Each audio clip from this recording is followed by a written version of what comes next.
Hi, boys and girls. This is Ms. Kathy. I'm so happy you've joined me today for another story just for you. Have you ever been asked to be in a wedding? Maybe someone wanted you to be a junior bridesmaid or an usher. Maybe they wanted you to light the candles or spread flower petals. If you have, you know how crazy the wedding planning and rehearsals can be. That's what Maria finds out in this Shoebox Kids mystery. This time, Maria has a real problem. She's excited about being in her aunt's wedding, but everything is going wrong. Should she refuse to be a junior bridesmaid? Can you figure out what happened to Maria's missing dress before she does? Chapter 6. It's Missing. Bright shafts of light streamed through Maria's bedroom window. When the alarm clock buzzer buzzed for the 10th time, a hand shot out from underneath the pillow and covers and shut it off. "You better get up, Maria. We have to leave in an hour for the church," Mr. Vargas's rich baritone voice called from downstairs. Why does Dad always have to sound so happy in the morning, Maria wondered, as she started to drag herself out of bed. Suddenly, Maria's eyes flashed open.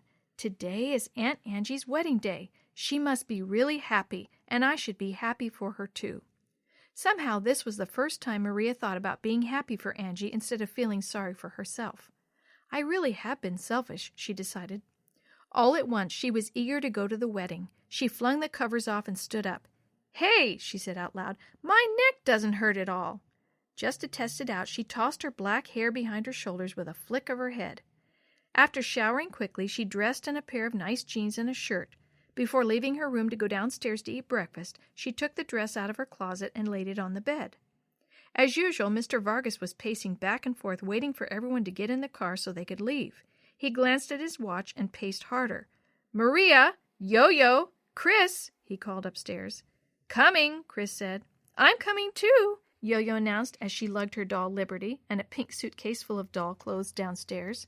Chris was right behind her. He was wearing his blue suit.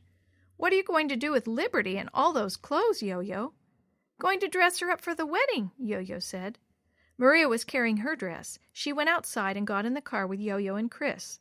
Mom and Dad came out a few minutes later, and soon they were on their way to Angie's wedding.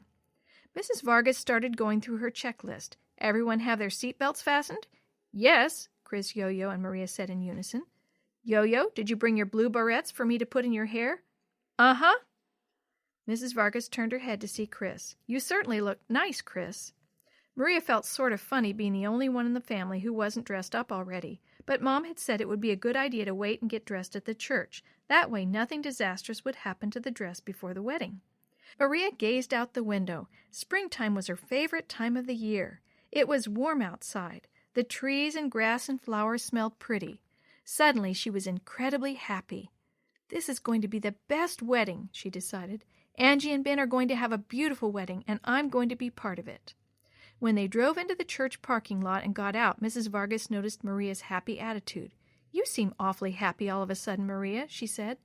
Maria laughed. "I am. This is going to be the best wedding. I'm happy for Angie." Maria locked her arm in her mom's, and they walked into the church together. Maria even felt like skipping. She felt so happy all of a sudden that she was sure nothing could ruin the day. Absolutely nothing. Several people were already unloading stuff in the multi-purpose room for the reception that would start after the wedding.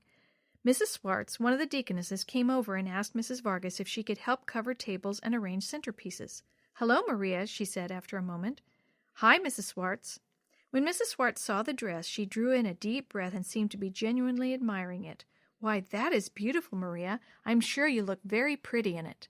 Maria blushed. She sort of wished she could run and put it on right away.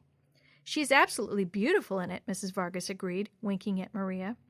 Maria knew what the wink meant. It meant that Mom had been right all along, and that most of the time moms were right, and that their children should try to remember it. Maria smiled back. "Can I go put it on right now?" Maria asked after Mrs. Swartz had left. "Let's wait for a while," Mrs. Vargas suggested. "I need to help with the tables first. Why don't you lay the dress on this table while I go find a hanger to hang it on?" Maria noticed that some mother had left a diaper bag on the table too, and she wondered whom it belonged to. When she looked around, all she could see was a strange man holding a small baby. The diaper bag must belong to him, Maria thought. Just then, Jenny opened a door, and Mrs. Wallace came in holding a wide box. She gently carried it over to another table and set it down. Maria thought she could see beads of perspiration on Mrs. Wallace's forehead. "Hi, Jenny," Maria called. Jenny saw Maria and waved. Mrs. Wallace went out and brought in one more big box and set it beside the first box. "Hi, Maria," Jenny said when her mother came back in and she could close the door. "You must be really excited." Maria smiled. "I'm a little nervous. I probably won't even be able to walk up the aisle by the time the wedding starts." "Jenny, will you help me set up the wedding cake?" Mrs. Wallace asked. She had already taken the biggest cake out of its box and set it on the table. Jenny very carefully lifted the second biggest cake to her mother. Maria didn't think she had ever seen a cake so beautiful. It was round and had 3 layers, and each layer was held up by 4 white columns. It made her think of pictures she had seen of buildings that had white marble columns. Mrs. Wallace took the last layer and carefully set it on top. Maria giggled when Mrs. Wallace finally took her hands away from the cake because everyone seemed to have been holding their breath, even Maria. But Mrs. Wallace took the biggest breath when it was finished. She sighed and let her shoulders drop. "Whew," she said, "I'm glad that's finished." "It's the most beautiful cake I've ever seen, Mrs. Wallace," Maria exclaimed. "How do you make all those flowers and leaves?" Maria stepped a little closer to the cake, but not too close. She didn't want something to accidentally happen to it.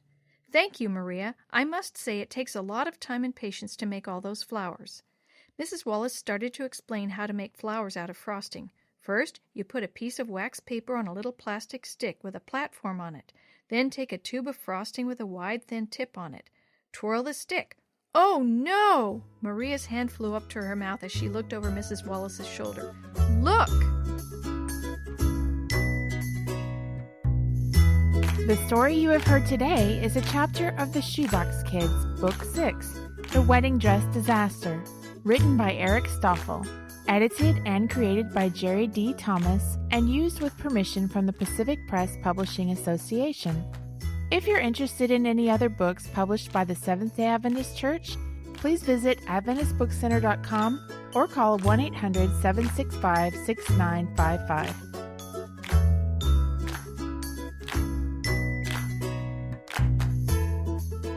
This podcast is a production of the Carolina Conference of the Seventh-day Adventist Church.